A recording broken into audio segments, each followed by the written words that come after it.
भरोसेमंद खबरें।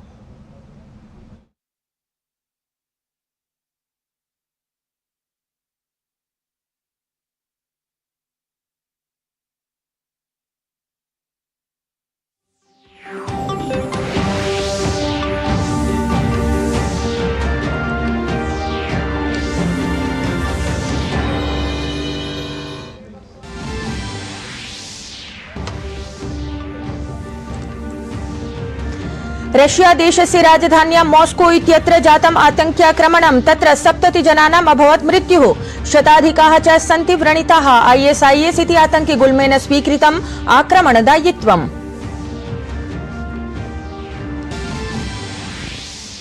प्रधानमन्त्रिणः नरेन्द्र मोदिनः द्विदिवसीयस्य भूटान प्रवासस्य अद्य अन्तिमं दिनम्। थिप्पू इत्यत्र मातृशिशुचिकित्सालयम् उद्घाटयेत् प्रधानमन्त्री। भारत प्रशासनस्य सहायतया निर्मितः अस्ति एषः अत्याधुनिकः चिकित्सालयः।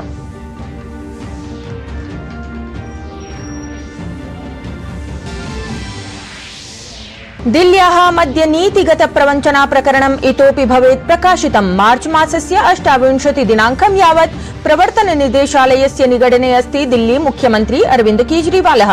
तत्रैव निगडनं विरुध्य आपदलीयाः कार्यकर्तारः अपि कुर्युः प्रदर्शनम्।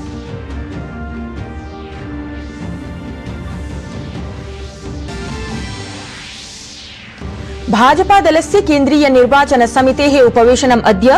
उत्तरप्रदेशस्य अवशिष्टेभ्यः 24 लोकसभासनेभ्यः प्रत्याशिनां नामोद्घोषणा अस्ति सम्भवा। कांग्रेस दलेन अपि निर्वाचन प्रचाराय क्रियते सर्वविध प्रयासाः।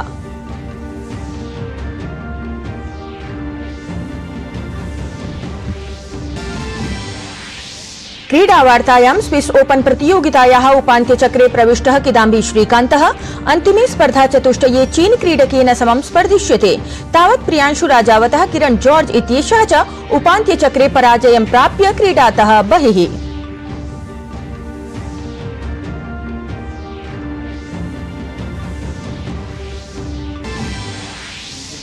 अथ ऐषमः IPL प्रतियोगितायाः प्रथमे चरणे चेन्नई सुपर किंग्स दलस्य अद्भुतः खेलारम्भः। रॉयल चैलेंजर्स बैंगलोर इत्येतत् दलं 6 क्रीडकैः पराभूतम्। ऋतुराज गायकवाड़ इत्येतस्य नायकत्वे चेन्नई सुपर किंग्स दलस्य अद्भुतं प्रदर्शनं सञ्जातम्।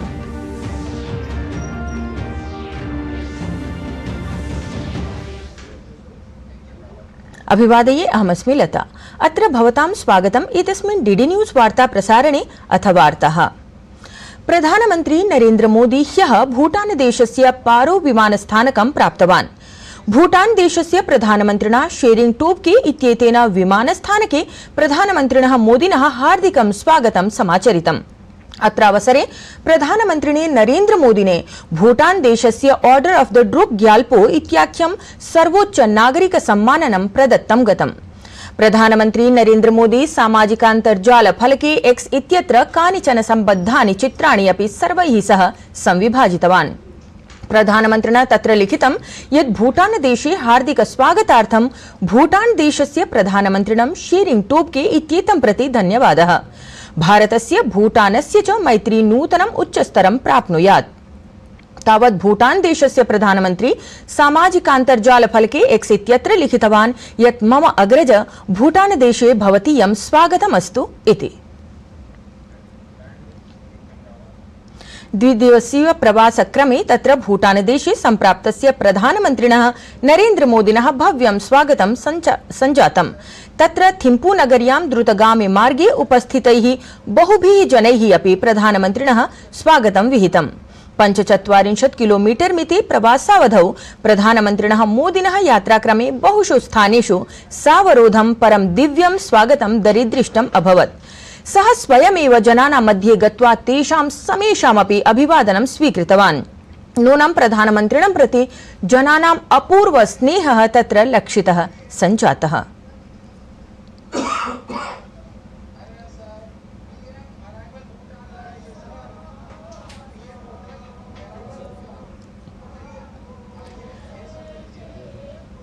थिम्पू नगरीं सम्प्राप्य प्रधानमन्त्रिणः प्रतीक्षायां रताः प्रवासी भारतीयाः भूटान नागरिकाः च तदीयं हार्दिकं स्वागतं कृतवन्तः।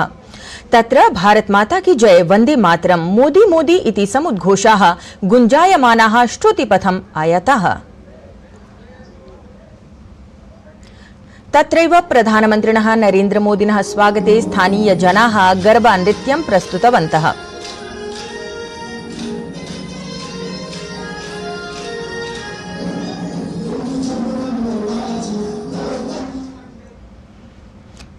एतस्मिन् अवसरे प्रधानमन्त्री नरेन्द्र मोदी एकं वीडियो इति लघुचित्रपटम् अपि प्रसारितवान्।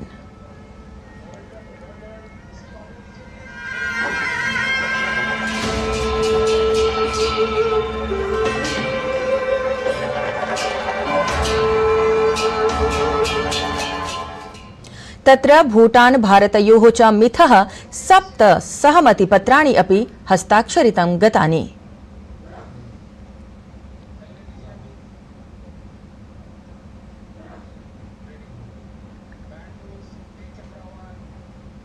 आगामि लोकसभा निर्वाचनाय भाजपा दलेन स्वीया चतुर्थ सूचिः प्रकाशिता। एतस्यां चतुर्थ सूच्यां केन्द्रशासित प्रदेशाय पुदुच्चेरी इत्येतस्मै, तमिलनाडु राज्याय च लोकसभा प्रत्याशिनां नामानि प्रकाशितानि। एतस्यां सूच्यां पुदुच्चेरी इत्यस्य एकस्मै अथ तमिलनाडु राज्यस्य 14 आसनेभ्यः प्रत्याशिनां घोषणा कृता। पुदुच्चेरीतः ए नमस्सिवयम् इत्येषः प्रत्याशी उद्घोषितः। तत्रैव उत्तर चेन्नई लोकसभासनाय आरसी पॉल कनगराजः भाजपादलीयः प्रत्याशी भविष्यति। नमक्कल आसनतः केपी रामलिंगम, करूरतः वीवी सेन्थिलनाथन इत्यसौ, तिरुवल्लूरतः पोन वी बालगणपतिः, तंजावुरतः एम मुरुगानंदम इत्यसौ, शिवगंगा लोकसभासनातः देवनाथन यादवः अथ च विरुधुनगरतः राधिका सरथकुमार इत्यसौ प्रत्याशित्वेन भविष्यन्ति। अवधेयमस्ति यत् तमिलनाडु राज्ये अथ च पुदुच्चेरी इत्यत्र लोकसभा निर्वाचनाय मतदानम् एप्रिल मासस्य 19 दिनाङ्के भविष्यति। दिल्ल्याः राउस एवेन्यू न्यायालयेन मद्यनीतिगत प्रवञ्चना प्रकरणे अरविन्द केजरीवालः प्रवर्तन निदेशालयीये 6 दिवसीय निगडने प्रेषितः अस्ति। अवधातव्यमस्ति यत् अरविन्द केजरीवालेन सह पृच्छा तादृशे स्थाने करिष्यते यत्र सीसीटीवी इति यन्त्राणि भविष्यन्ति। सीसीटीवी स्मृतिः च संरक्षिता स्थापयिष्यते। सायं 6 वादनतः 7 वादनं यावत् केजरीवालः स्वीयाधिवक्तृभ्यां सह मेलनं कर्तुं शक्नुयात् इत्यपि सूच्यते। मद्यनीतिगत प्रवञ्चना प्रकरणे अरविन्द केजरीवालस्य निगडन विषये भारतीय जनता पार्टी इत्येतस्य दलस्य प्रवक्त्री शाजिया इल्मे इत्यसौ साक्षेपं प्रश्नं कृतवती यद् अपि अस्मदीयं दलं मद्यप्रवञ्चनार्थम् उक्तवद् वा येन राजस्वस्य हानिः जाता। दिल्ल्याम् अरविन्द केजरीवालस्य निगडनम् आलक्ष्य कांग्रेस दलीयः नेता शशि थरूर इत्यसौ अवदत् यत् घटितं तत् लोकतन्त्रस्य भावनायाः उल्लङ्घनमस्ति इति। निर्वाचने यत् किमपि दुष्प्रभावं जनयति तस्य विरुद्धं तत्कालं कार्यजातं सम्पादयितुं न्यायालयस्य पार्श्वे पूर्णः अधिकारः अस्ति। प्रकरणम् एतत् प्रत्येक भारतीय नागरिकस्य राजनीतिकाधिकारस्य उल्लङ्घनमस्ति। केन्द्रीय मन्त्री अनुराग सिंह ठाकुरः दिल्ल्याः मुख्यमन्त्रिणः निगडन विषयम् आश्रित्य उक्तवान् यत् प्रवर्तन निदेशालयस्य अधिसूचनाः आलक्ष्य केजरीवाल कृत्यम् अत्यन्तम् अभिमान स्वाभवख्यापकम् अस्ति इति। रशिया देशस्य राजधान्यां मॉस्को इत्यत्र एकस्मिन् सभागृहे शस्त्रधारिभिः आतङ्किभिः गोलिकावर्षणं कृतम्। अधुना यावत् 70 जनानां मृत्योः सूचना अस्ति। शताधिकाः च तत्र व्रणिताः सूच्यन्ते। एतस्य आतङ्क्याक्रमणस्य दायित्वं तावत् ISIS इति आतङ्किगुल्मेन स्वीकृतम् अस्ति। कलकत्ता विश्वविद्यालयस्य संस्कृत विभागेन आयोज्यमानस्य वर्षपर्यन्तं प्रचाल्यमानस्य मासिक व्याख्यान श्रृंखला कार्यक्रमस्य उद्घाटनं मार्च मासिके 21 दिनाङ्के कलकत्ता विश्वविद्यालयस्य कुलपतिपदासीना प्रोफेसर सन्ता दत्ता समाचरितवती। वर्षपर्यन्तम् आयोजयिष्यमाणा एषा व्याख्यानमाला शिक्षा मन्त्रालयस्य ICPR इति भारतीय दार्शनिकानुसन्धान परिषदः सहयोगेन समायोजयिष्यते। व्याख्यान श्रृंखला कार्यक्रमस्य एतस्य विषयः अस्ति a linguistic modelling of the universe इति। अत्र व्याख्यान कार्यक्रमे औद्घाटनिकं संबोधनं प्रोफेसर वी.एन. झा महोदयः प्रकाशितवान्। एतस्मिन् सम्मेलने कलकत्ता विश्वविद्यालयस्य संस्कृत विभागाध्यक्षः डॉक्टर कमलकिशोर मिश्रः, अन्ये वरिष्ठाः प्राध्यापकाः अथ छात्राः उपस्थिताः अभवन्। फीफा वर्ल्ड कप इत्यत्र प्रवेश प्राप्त्यर्थं जायमानानां स्पर्धानां द्वितीय क्रमे भारत-अफगानिस्तान दलयोः मध्ये जाता स्पर्धा विना एकमपि गोलकाङ्कं समत्वे समाप्ता जाता। सऊदी अरब देशे संजातायां स्पर्धायां द्वयोः दलयोः मध्ये प्रायः समस्तरीया स्पर्धा जाता, परन्तु स्पर्धायाः एतस्याः समाप्तेः पश्चात् अपि दलद्वयं न एकमपि गोलकाङ्कं कर्तुं शक्तवत्। तावत् स्वसमूहे भारतीयं दलम् एकेन विजयेन एकेन जयपराजय निरपेक्षेण च परिणामेन सह 4 अङ्कान् समर्ज्य द्वितीयस्थाने अस्ति। अपरत्र अफगानिस्तान दलम् 1 अङ्कं समर्ज्य अन्तिमस्थाने अस्ति। द्वयोः दलयोः मध्ये तावत् द्वितीया स्पर्धा मार्च मासस्य 26 दिनाङ्के क्रीडिता स्यात्।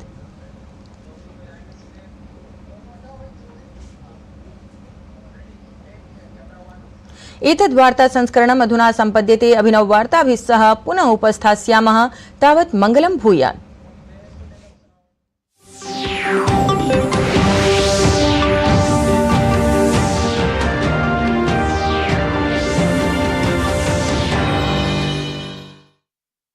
Dutch East India Company